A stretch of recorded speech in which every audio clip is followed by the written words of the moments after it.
India के north east को अशांत रखना ताकि भारतीय सेना का ध्यान बॉर्डर से हटकर इंटरनल सिक्योरिटी में उलझा रहे।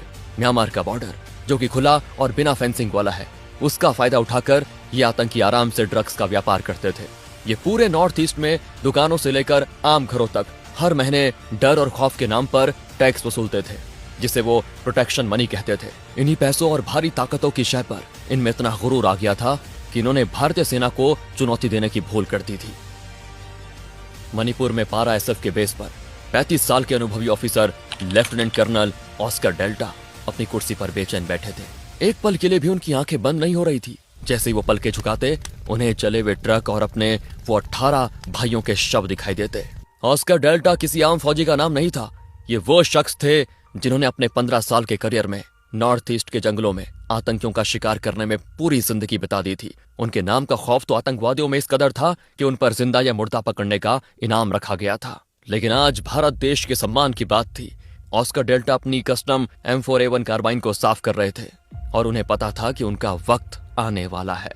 मामले की गंभीरता को देखते हुए प्रधानमंत्री नरेंद्र मोदी ने तुरंत PMO में एक high level emergency cabinet meeting बुलाई। मीटिंग में रक्षा मंत्री Manmohan Parrikar, national security advisor Ajit Doval, army chief general Dalbir Singh Suhag, home minister Rajnath Singh और डिफेंस सेक्रेटरी RK माथुर मौजूद थे।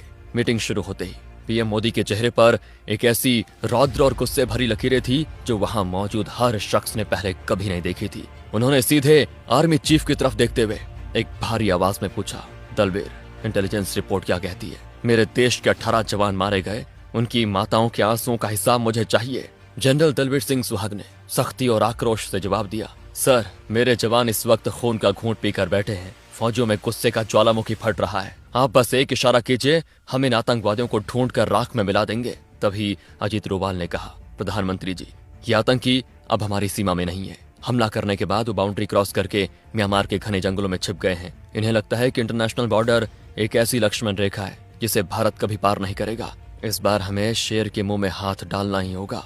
अगर आज हमने इनको इनके घर में घुसकर इन्हीं की भीड़ में नहीं मारा ना, तो ये आतंकी नॉर्थ ईस्ट को अगला कश्मीर बना देंगे और दुनिया समझेगी कि भारत एक कमजोर देश है।